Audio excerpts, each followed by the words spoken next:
Chapter 60. Entrusting. Sacra, then, perhaps, O Lord, when I teach and explain thus, I will become one who repeats what the Lord has said, a preacher of Dharma, one who correctly states the Dharma and also its logical sequence.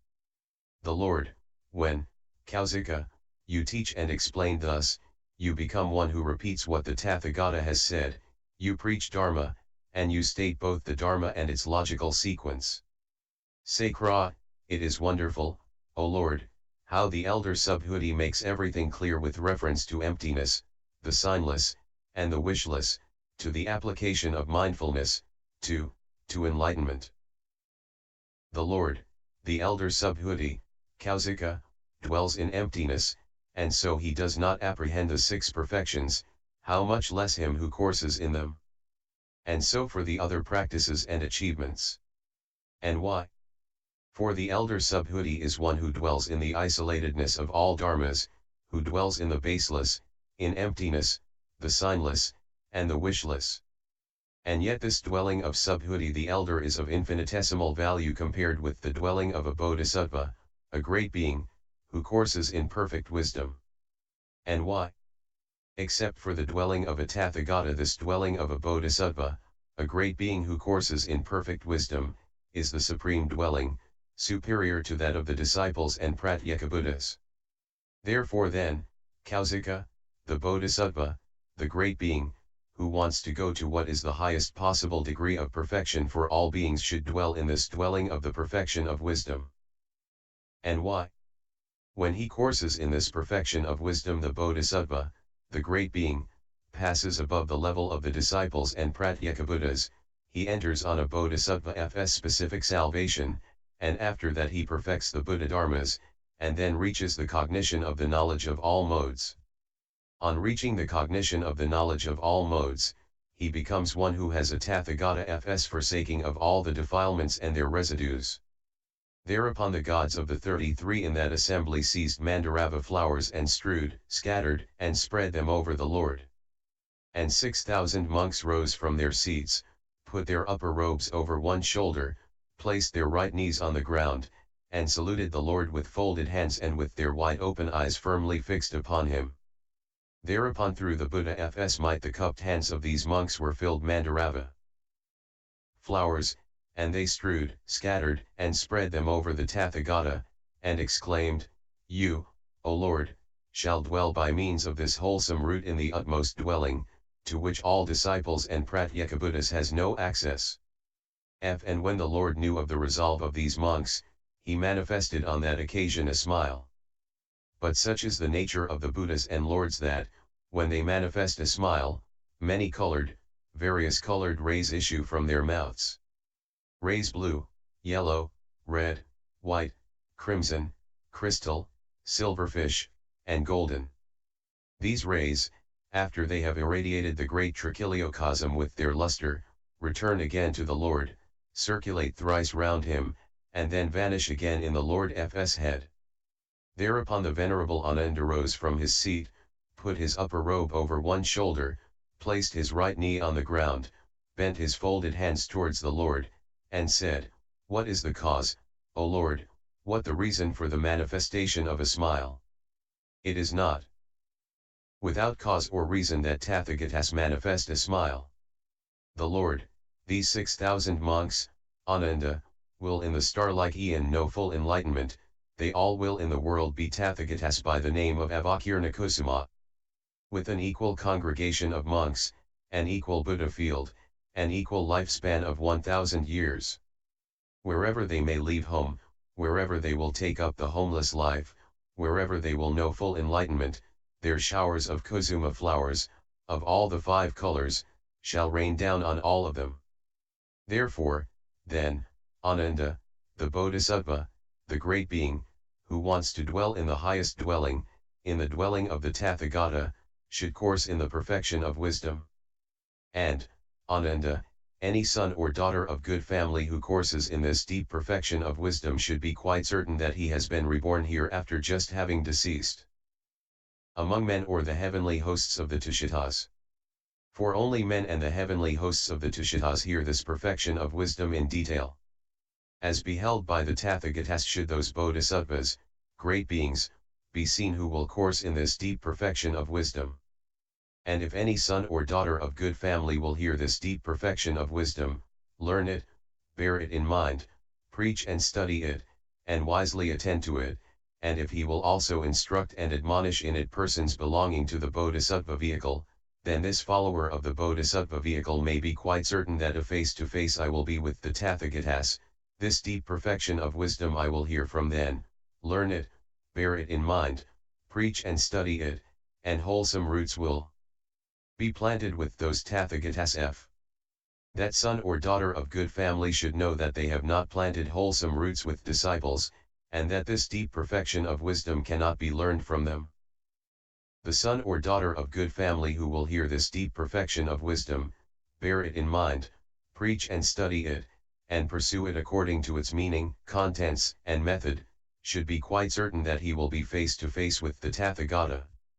If a son or daughter of good family, when they hear this perfection of wisdom being taught, do not reject or oppose it, but acquire a serene faith in it, as one who has fulfilled his duties under the jinas of the past, such a son of good family should be known, as one who has planted wholesome roots, as one who has been taken hold of by the spiritual friend. The wholesome root which that son of good family has planted in the presence of the Tathagatas, he does not go back on that into discipleship or pratyekabuddhahood.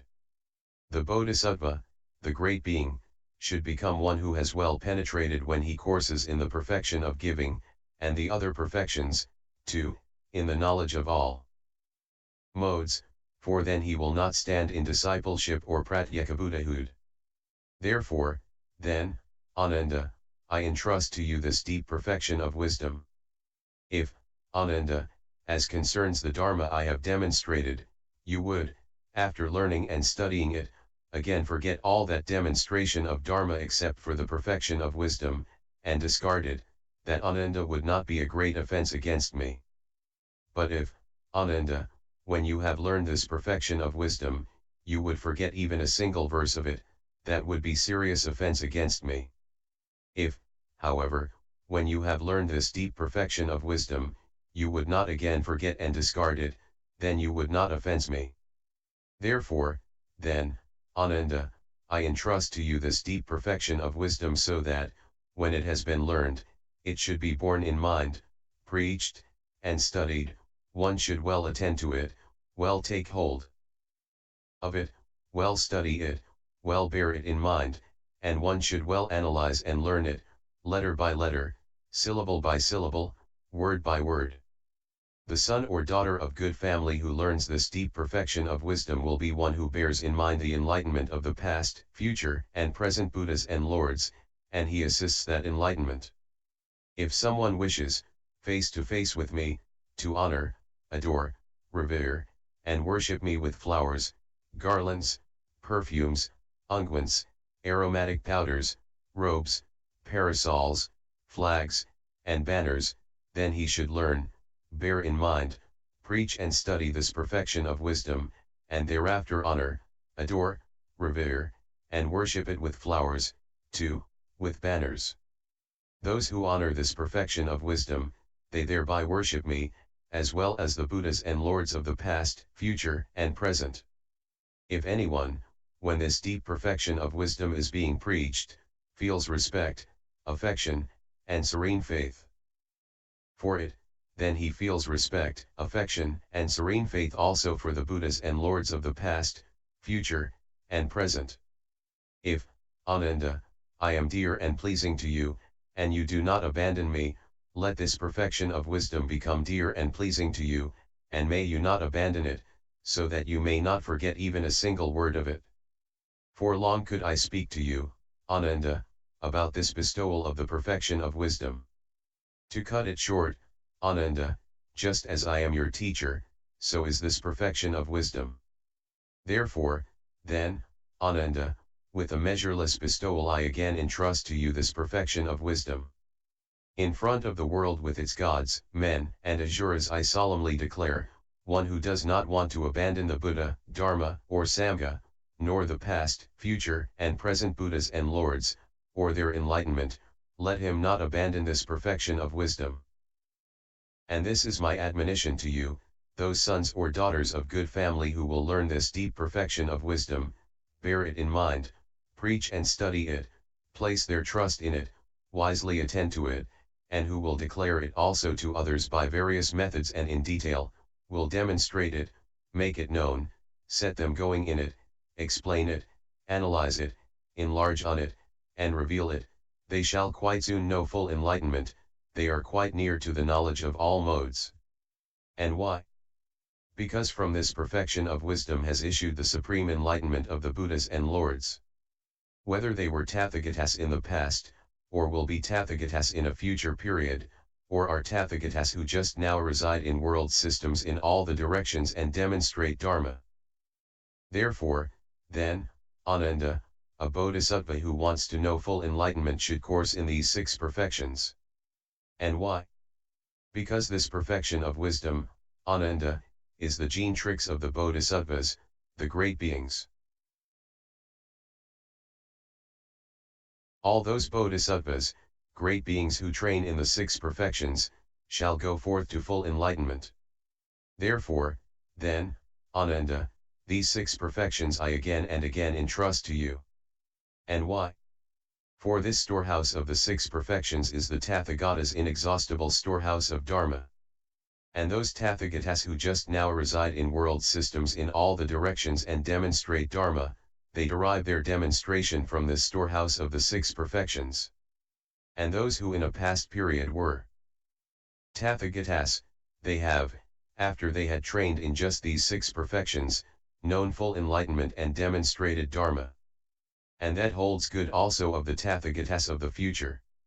And also all the disciples of the past, future and present Buddhas and Lords will win nirvana after they have trained in just this perfection of wisdom. If, Ananda, you should demonstrate Dharma on the level of the disciples to persons belonging to the vehicle of the disciples, and if, as a result of your demonstration of Dharma, all the beings in the great Trichiliocosm would realize arhatship, nevertheless you would thereby not yet have done your duty as my disciple. But if you, Ananda, would demonstrate and reveal to a bodhisattva, a great being, even one single verse connected with the perfection of wisdom, then I would be pleased with you as my disciple, and you would have done your duty as my disciple. And if by your former demonstration of Dharma the beings in the great Trichiliocosm would all realize sooner or later arhatship, would then the foundation of their meritorious work, consisting in giving, morality, and development, be a great one? Ananda, it would be, O Lord.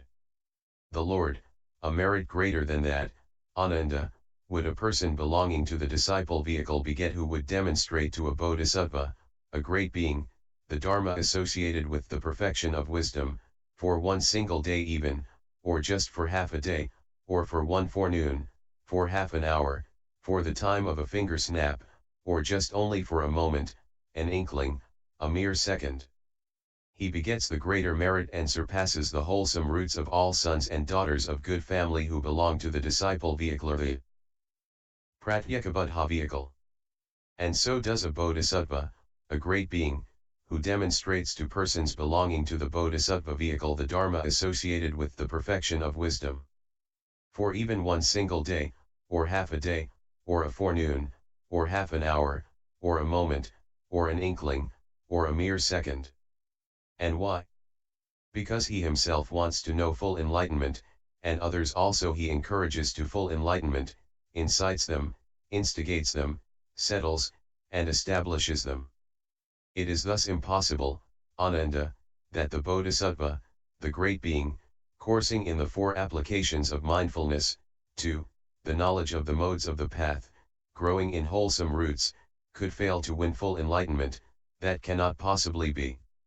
When this perfection of wisdom was being taught, the Lord in front of the 4 assemblies, and of the gods, men, yakshas, gandharvas, asuras, garudas, kinnaras, and mahoragas who had gathered around him, exerted his psychic power in such a way that they all saw Akshobhya, the Tathagata, surrounded and revered by his congregation of monks, demonstrating Dharma to an assembly vast like the ocean and imperturbable. All of them arhats, with their outflows dried up, undefiled, fully controlled, quite freed in their hearts, well freed and wise, thoroughbreds, great serpents, their work done, their task accomplished, their burden laid down, their own will accomplished, with the fetters that bound them to becoming extinguished, their hearts well freed by right understanding, in perfect control of their whole minds. And also to the Bodhisattvas, the great beings who had an intelligence vast like the ocean. Thereupon the Lord again withdrew that psychic power, and in consequence the four assemblies no longer saw the Tathagata Akshobhya, or the persons belonging to the disciple vehicle or the Bodhisattva vehicle, nor that Buddha field of the Tathagata Akshobhya. That congregation of monks headed by the Buddha no longer came within the range of their vision. And why? Because the Lord, the Tathagata, had withdrawn that exercise of psychic power. That is why they could no longer see it. The Lord, Ananda, do you see that Buddha field of the Tathagata Akshobhya, and that congregation of monks and bodhisattvas? Ananda, that Buddha field, O Lord, does not come within the range of the eye, nor that Tathagata, nor that congregation of monks, nor that congregation of bodhisattvas. The Lord, just so, Ananda, all dharmas come not within the range of the eye. No dharma comes within the range of a dharma, no dharma sees a dharma, no dharma cognizes a dharma.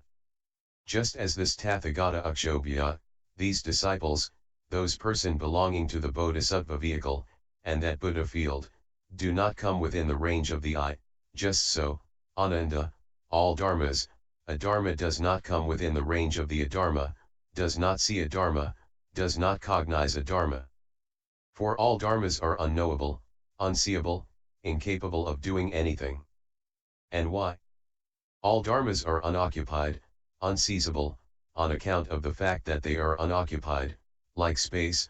All dharmas are unthinkable like an illusory man, all dharmas cannot be known, because they elude all thought, have the mark of being set up as mere fabrications, and on account of their insubstantiality. When he courses thus, the Bodhisattva, the great being, courses in the perfection of wisdom, but settle down in no dharma whatever.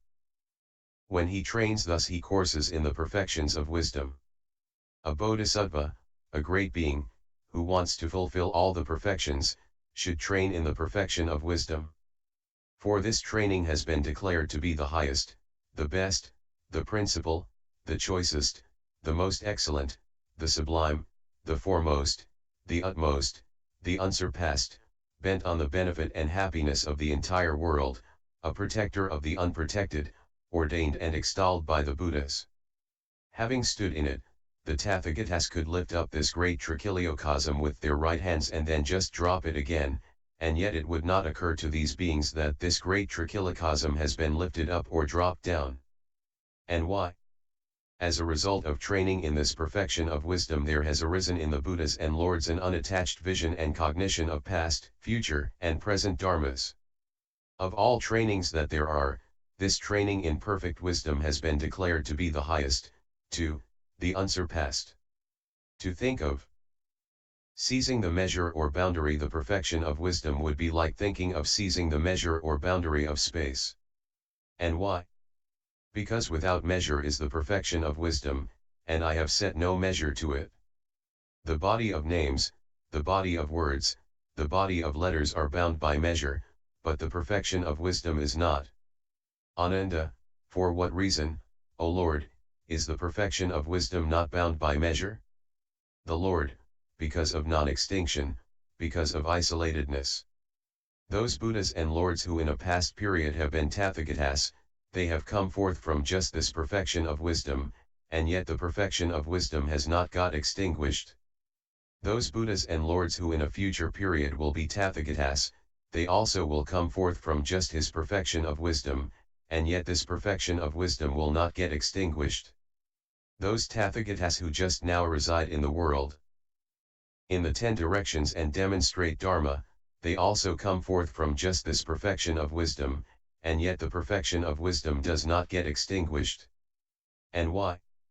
One would think, Ananda, of extinguishing space if one were to think of extinguishing the perfection of wisdom. But the perfection of wisdom has not got extinguished, does not get extinguished, will not get extinguished. And the same holds good of the other 5 perfections. For of these dharmas there is not production. That of which there is no production, how can of that the extinction be conceived? Thereupon the Lord stretched out his tongue, covered his whole face with it, and said to the Ven, Ananda, what do you think, Ananda, could such a tongue speak what is false, what is otherwise? Ananda, no, O Lord, no, O Shukita. The Lord, therefore, then, Ananda, do reveal this perfection of wisdom to the 4 assemblies, explain it, encourage it, analyze it, explain it, enlarge on it, and reveal it in detail. For in this deep perfection of wisdom have all dharmas been pointed out in detail, wherein the persons belonging to the disciple vehicle, the Pratyekabuddha vehicle, the Bodhisattva vehicle should be trained. When trained therein, as instructed, they will each stand on their own level. And this deep perfection of wisdom is the entrance to all the syllables and the door to the dharnis in which the Bodhisattva, the great being, should be trained. The Bodhisattvas, the great beings, who bear in mind these dharnis will come face to face with all the flashes of insight and all analytical knowledge. I have taught this deep perfection of wisdom as the inexhaustible storehouse of the true Dharma of the past, future, and present Buddhas and Lords. Therefore, then, Ananda, I solemnly declare to you, I make known to you, that one who will take up this deep perfection of wisdom, bear it in mind, recite and study it, he will bear in mind the enlightenment of the past, future, and present Buddhas and Lords. I have taught this perfection of wisdom as a dharnis. When you bear in mind those dharnis of the perfection of wisdom, you bear all dharmas in mind. Chapter 61. Non-extinction. Thereupon the Venerable Subhuti thought to himself, deep, to be sure, is this enlightenment of the Tathagatas. Let me question the Tathagata about it. The Venerable Subhuti then said to the Lord, inexhaustible, O Lord, is the perfection of wisdom. The Lord, because, like space, it cannot be extinguished. Subhuti, how should one aspire for the perfection of wisdom? The Lord, through the non-extinction of form, 2, of the knowledge of all modes, and furthermore through the space-like non-extinction of form, 2, of the knowledge of all modes. Moreover, through the space-like non-extinction of the karma formations, 2, through the space-like non-extinction of old age and death, of sorrow, lamentation, pain, sadness, and despair. It is thus that the Bodhisattva, the great being, should aspire for the perfection of wisdom.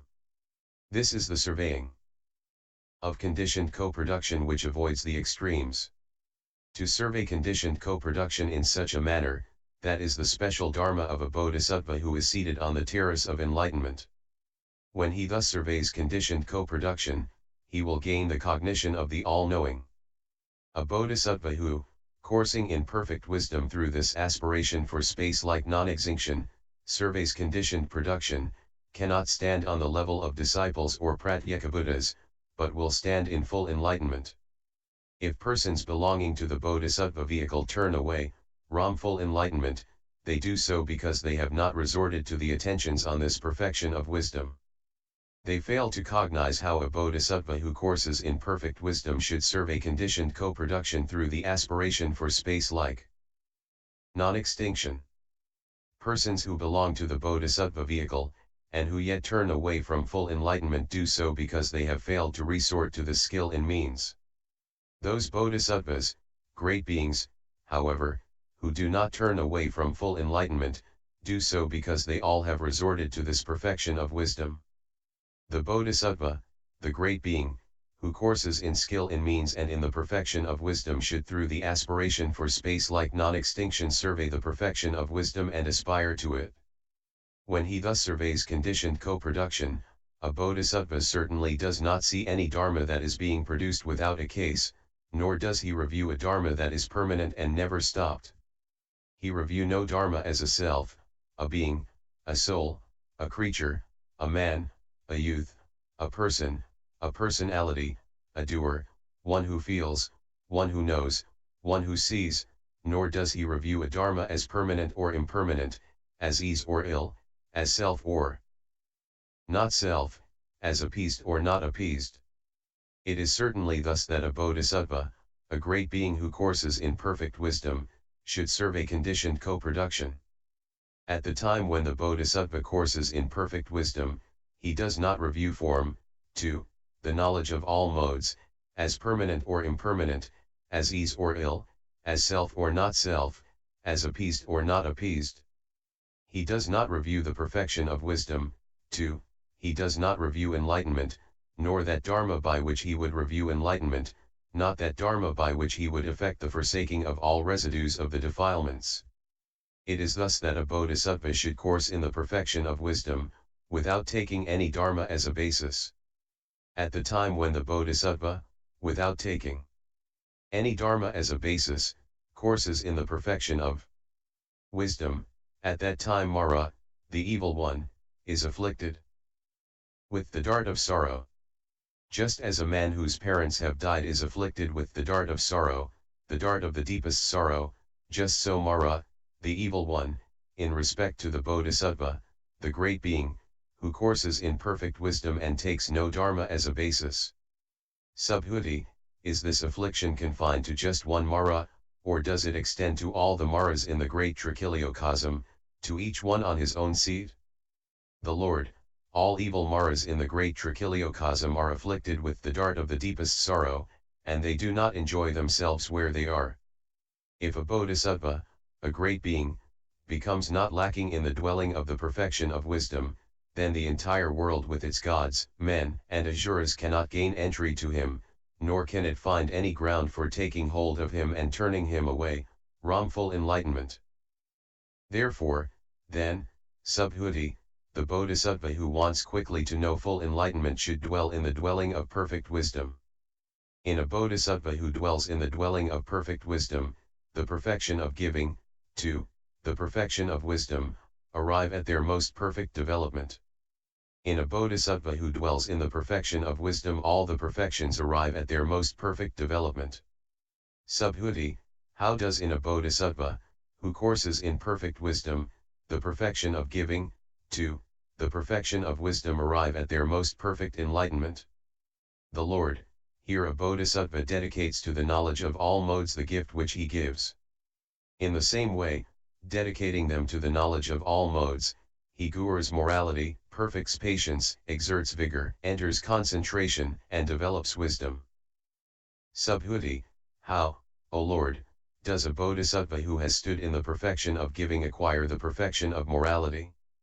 The Lord, here, when the bodhisattva gives gifts, and dedicates them to the knowledge of all modes, a friendly deed of body, friendly deed of voice, friendly deed of mind is set up towards all beings. On that occasion he acquires the perfection of morality. Subhuti, how then does the bodhisattva, having stood in the perfection of giving, acquire the perfection of patience?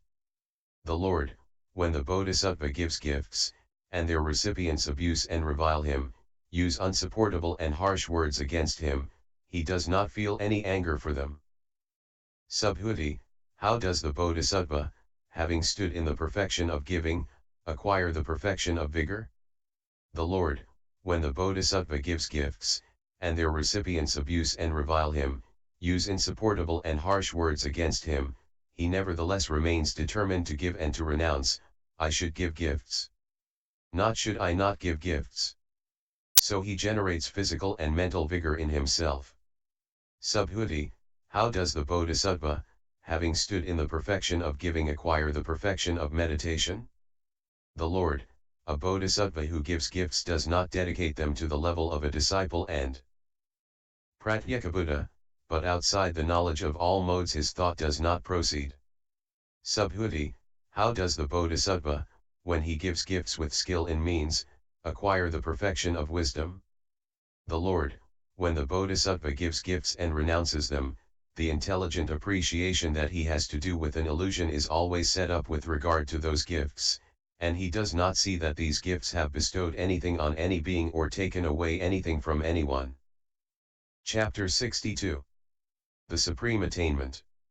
Subhuti, how, O Lord, does the Bodhisattva, having stood in the perfection of morality, acquire the perfection of giving?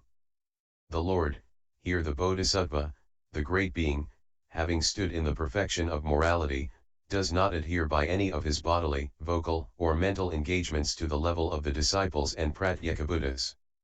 When he stands in this perfection of morality, he does not rob beings of life, does not take what is not given, does not have false views.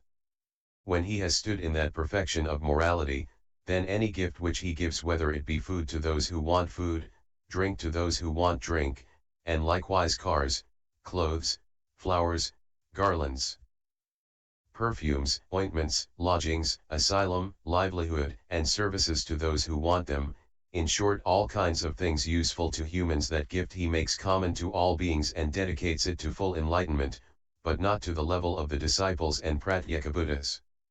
Subhuti, how does the Bodhisattva, having stood in the perfection of morality, acquire the perfection of patience? The Lord, here, the Bodhisattva, the great being, who has stood in the perfection of morality, when all beings cut off all his limbs, never gets angry or feels ill will, but just thinks to himself, how good it is that this should have happened to me. For through my renunciation of this stinking body I shall win the heavenly, adamantine body of a Tathagata. Subhuti, how does the Bodhisattva, having stood in the perfection of morality, acquire the perfection of vigor? The Lord, here the Bodhisattva, the great being, does not relax his physical and mental vigor, and he is determined that he will rescue all beings from samsara, and establish them in the deathless element. Subhuti, how does the Bodhisattva, having stood in the perfection of morality, acquire the perfection of concentration? The Lord, when the Bodhisattva, the great being, enters on the trances, he does not hang on to the level of the disciple or Pratyekabuddhas, but thinks to himself that having stood here in the perfection of concentration, I should liberate all beings from samsara. Subhuti, how does the Bodhisattva, the great being, having stood in the perfection of morality, acquire the perfection of wisdom? The Lord, here the Bodhisattva, the great being, having stood in the perfection of morality, does not see any dharma as conditioned or unconditioned, he does not see existence as conditioned or non-existence. As unconditioned, he does not see the sign as conditioned or the signless as unconditioned, he does not review the beingness or non-beingness of any dharma, except in such a way that he does not transgress against the suchness of all dharmas. And through that perfection of wisdom and skill in means he does not fall on the level of a disciple or Pratyekabuddha. Subhuti, how does the Bodhisattva, having stood in the perfection of patience, acquire the perfection of giving? The Lord, as the Bodhisattva from the first thought of enlightenment onwards and up to his being seated on the terrace of enlightenment gives gifts if all beings should abuse and revile him, and cut him limb from limb, still, firmly established in the perfection of patience, he thinks to himself, I should give to these beings, not should I not give gifts. To those who want food he gives food. Having made these wholesome roots common to all beings, he dedicates them to the knowledge of all modes, but in such a way that the triple intellectual act does not take place, i.e., concerning him who dedicates, that which dedicates, that whereto it is dedicated. Subhuti, how does the Bodhisattva, having stood in the perfection of patience, acquire the perfection of morality? The Lord, here the Bodhisattva, the great being, beginning with the first thought of enlightenment, until he is seated on the terrace of enlightenment, does not rob any being of life, does not take what is not given, he has no false views, and his thought does not stride forth to the level of the disciples or Pratyekabuddhas. And he makes these wholesome roots common to all beings and dedicates them to full enlightenment, as before. Subhuti, how does the Bodhisattva, the great being, having stood in the perfection of patience, acquire the perfection of vigor? The Lord, here the Bodhisattva, the great being, having stood in the perfection of patience, generates vigor in this manner: I will travel for 1 mile, for 100 miles, or up to a distance of thousands of kotis of world systems for the sake of one single being whom I could establish in the art of taking refuge, with the triple jewel, in the moral rules, or in patience, or in the fruit of a stream winner, 2, in full enlightenment. So he should exert vigor, and, having made these wholesome roots common to all beings, he dedicates them to the supreme enlightenment. Subhuti, how does the Bodhisattva, the great being, having stood in the perfection of patience, acquire the perfection of concentration? The Lord, here, Subhuti, the Bodhisattva, the great being, having stood in the perfection of patience, detached from sense desires, detached from evil and unwholesome dharmas, dwells in the attainment of the first trance, which is with thoughts adjusted and discursive, born of detachment, full of rapture and ease. And so he dwells in all trances up to the fourth and up to the attainment of cessation. All those dharmas which constitute thought and its concomitants, and which are connected with wholesomeness, he dedicates to the knowledge of all modes, but in such a way that on that occasion he does not apprehend the trances or their limbs. Subhuti, how does the Bodhisattva, having stood in the perfection of patience, acquire the perfection of wisdom? The Lord, having stood in the perfection of patience, the Bodhisattva dwells as one who surveys dharmas in their modes as isolated, calm and non-extinct, but he does not realize that dharmahood until he is seated on the terrace of enlightenment, and there wins the knowledge of all modes, immediately thereafter to turn the will of dharma. It is thus that the Bodhisattva, the great being, having stood in the perfection of patience, acquires the perfection of wisdom, but in such a way that he neither rejects it nor seizes upon it. Subhuti, how does the Bodhisattva, having stood in the perfection of vigor, acquire the perfection of giving? The Lord, here the Bodhisattva, having stood in the perfection of vigor, does not, either in body or thought, lay aside his duties. He without any doubt should I know full enlightenment. If not should I not know it. If firmly established in the perfection of vigor he travels for the sake of beings for 1 mile, 2, over the distances of hundreds of thousands of kotis of world systems, if only to bring just one single being to enlightenment. If he can find no persons belonging to the Bodhisattva vehicle, he will establish a person belonging to the disciple vehicle in discipleship, or one belonging to the Pratyekabuddha vehicle in Pratyekabuddhahood. One single being even he establishes in the 10 wholesome paths of action. Having given that gift of Dharma, he gratifies beings also with material gifts. He does not, however, dedicate that wholesome root to the level of the disciples or Pratyekabuddhas, but, having made it common to all beings, dedicates it to full enlightenment.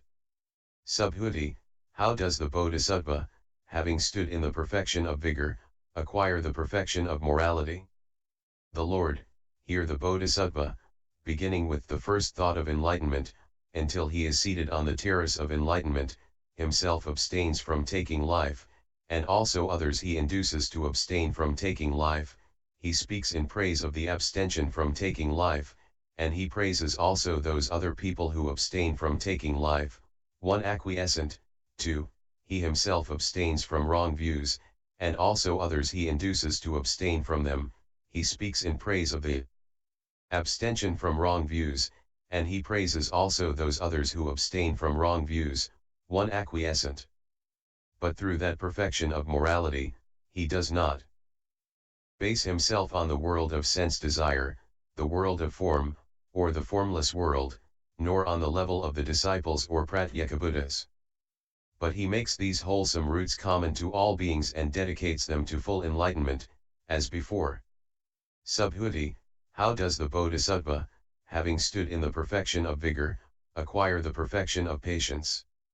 The Lord, as the Bodhisattva, the great being, advances from the first thought of enlightenment to his seat on the terrace of enlightenment, if a man or ghost distracts his mind, or if his limbs are cut off from his body and carried away, the Bodhisattva, firmly established in the perfection of vigor, does not think someone cuts or breaks or kills me.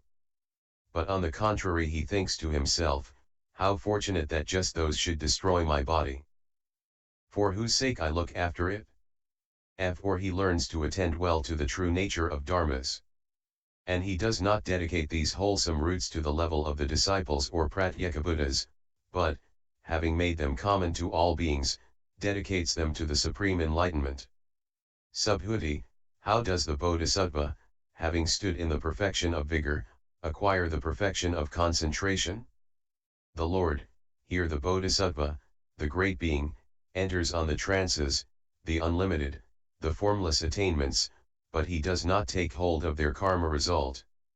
He is reborn only where he can work the will of beings, whom he matures through the six perfections. He passes on from Buddha field to Buddha field, for the sake of honoring the Buddhas and Lords and of planting wholesome roots. Subhuti, how does the Bodhisattva, having stood in the perfection of vigor, acquire the perfection of wisdom? The Lord, here the Bodhisattva, the great being, having stood in the perfection of giving, as an actual entity, or as an existent, or as a sign. And so for the applications of mindfulness, to the knowledge of all modes.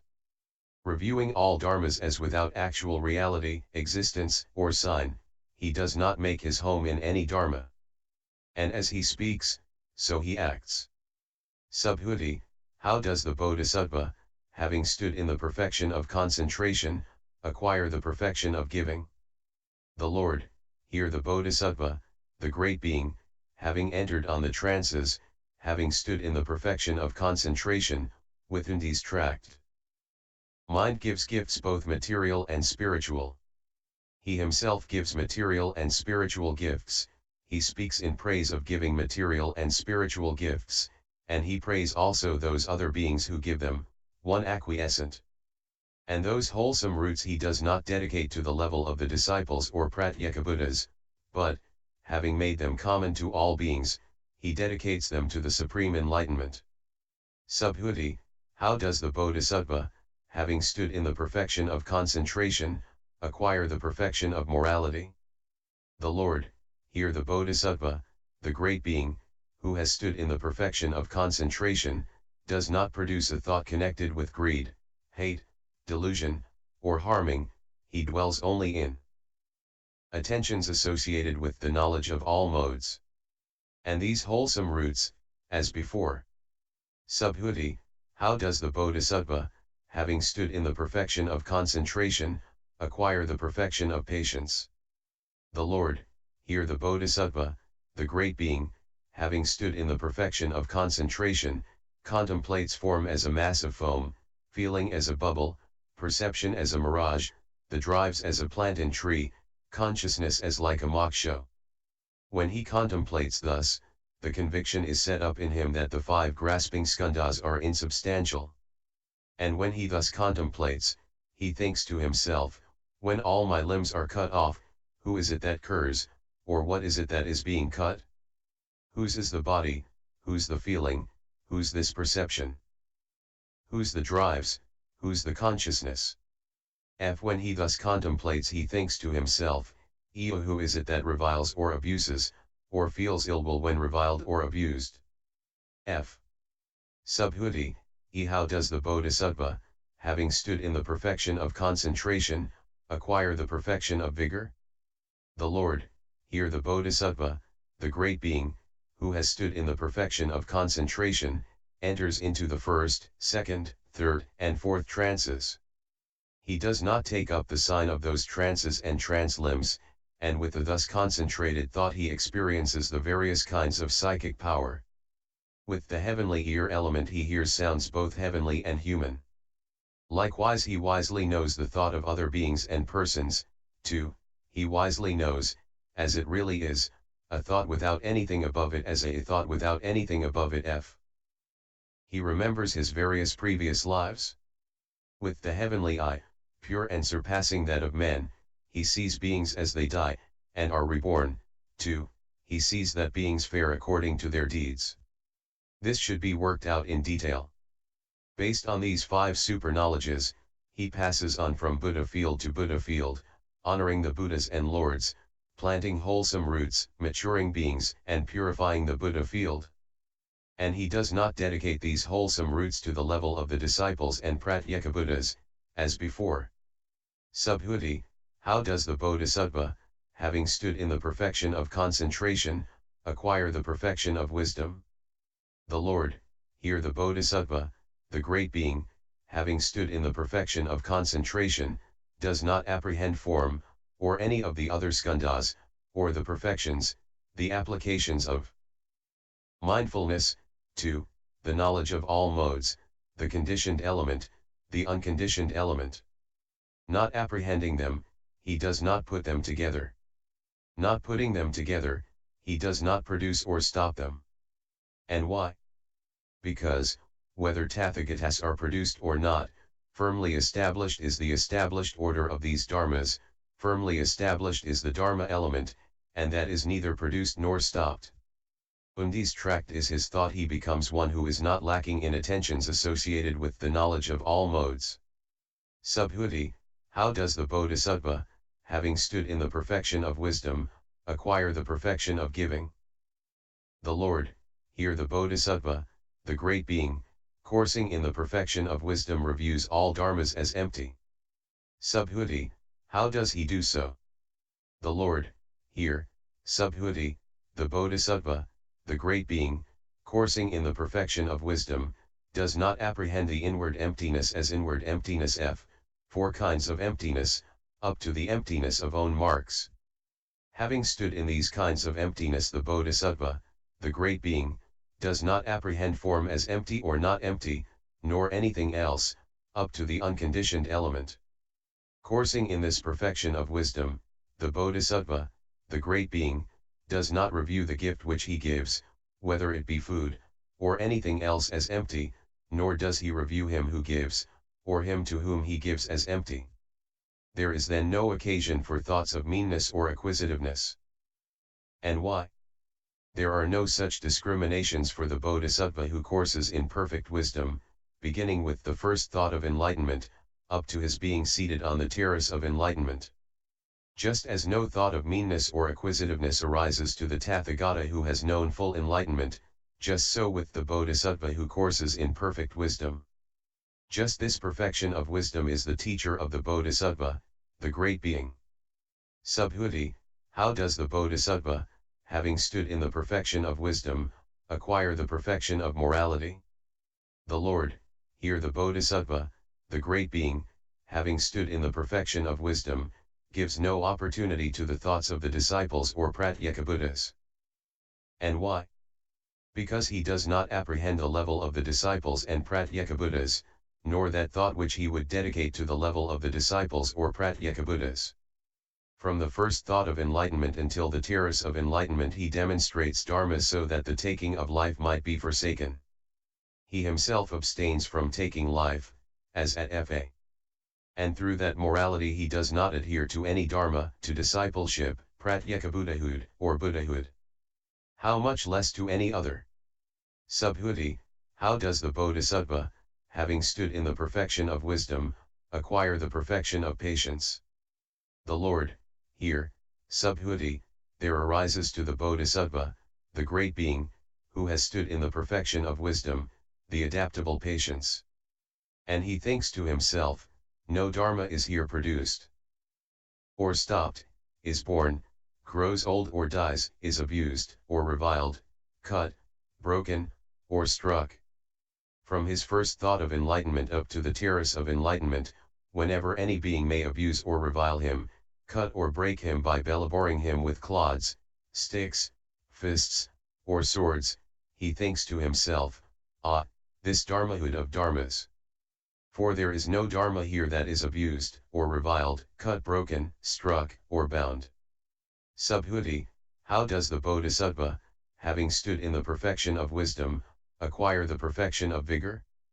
The Lord, here the Bodhisattva, the great being, having stood in the perfection of wisdom and in the 4 bases of psychic power, endowed with skill in means, generates physical and mental vigor, travels over the distance of one world system, to hundreds of thousands of nyotas of kotas of world systems, and demonstrates the dharmas which act as the wings to enlightenment, the fruits of the holy life, but in such a way that he establishes them neither in the conditioned nor in the unconditioned element.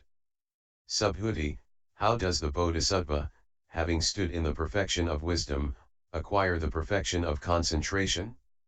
The Lord, here the Bodhisattva, the great being, having stood in the perfection of wisdom, enters on all the concentrations, as many as there are, be they those of the disciples, the Pratyekabuddhas, or the Bodhisattvas, with the exception of those of the Tathagatas.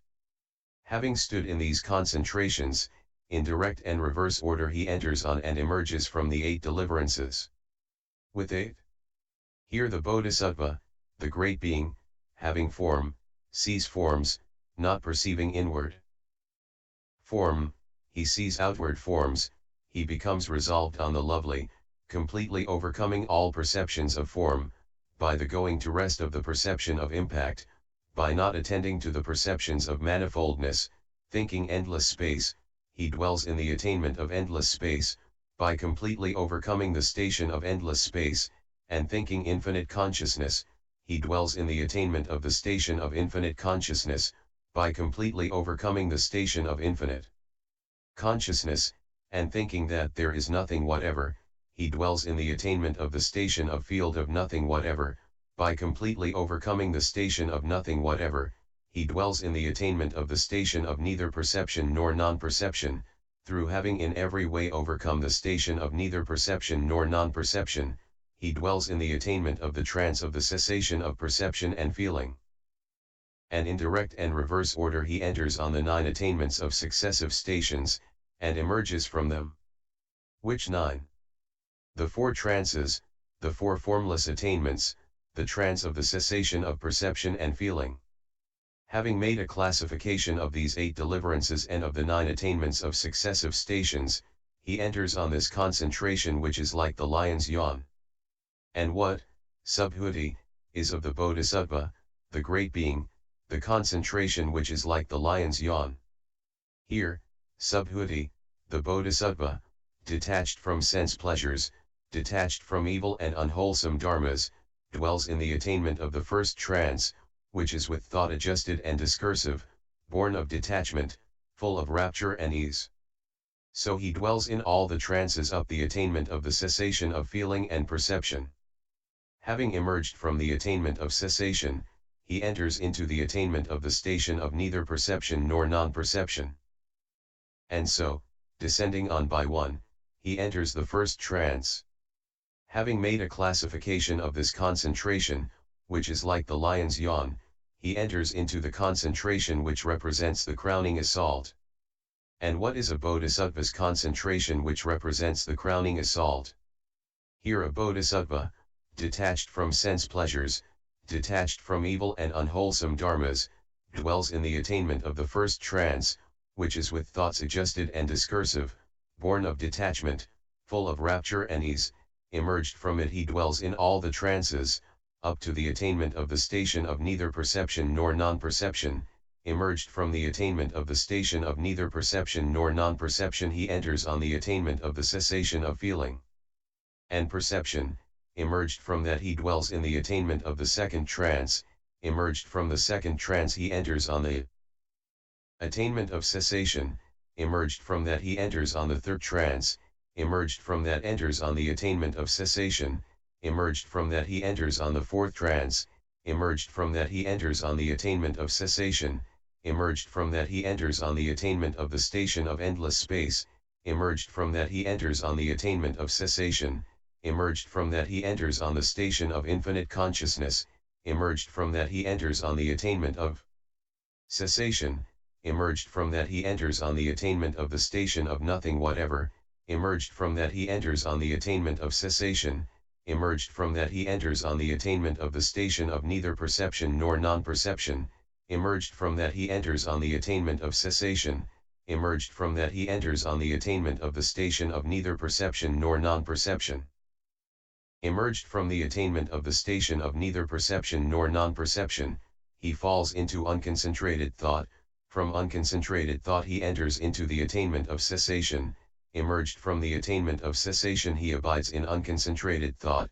from unconcentrated thought he enters into the attainment of cessation, emerged from that he abides in unconcentrated thought, from unconcentrated thought he enters on the attainment of the station of neither perception nor non-perception, emerged from that he abides in unconcentrated thought, from unconcentrated thought he enters on the attainment of the station of nothing whatever, emerged from that he abides in unconcentrated thought, from unconcentrated thought he enters on the attainment of the station of infinite consciousness, emerged from that he abides in unconcentrated thought, from unconcentrated thought he enters on the attainment of the station of endless space, emerged from that he abides in unconcentrated thought. From unconcentrated thought he enters on the fourth trance, emerged from that he abides in unconcentrated thought, from unconcentrated thought he enters on the third trance, emerged from that he abides in unconcentrated thought, from unconcentrated thought he enters on the second trance, emerged from that he abides in unconcentrated thought, from unconcentrated thought he enters on the first trance, emerged from that he abides in unconcentrated thought. After he has stood in this concentration which represents the crowning assault, he reaches the sameness of all dharmas. It is thus that the Bodhisattva, the great being, having stood in the perfection of wisdom, acquires the perfection of meditation. Continued, Chapter 63. Many questions concerning the duality of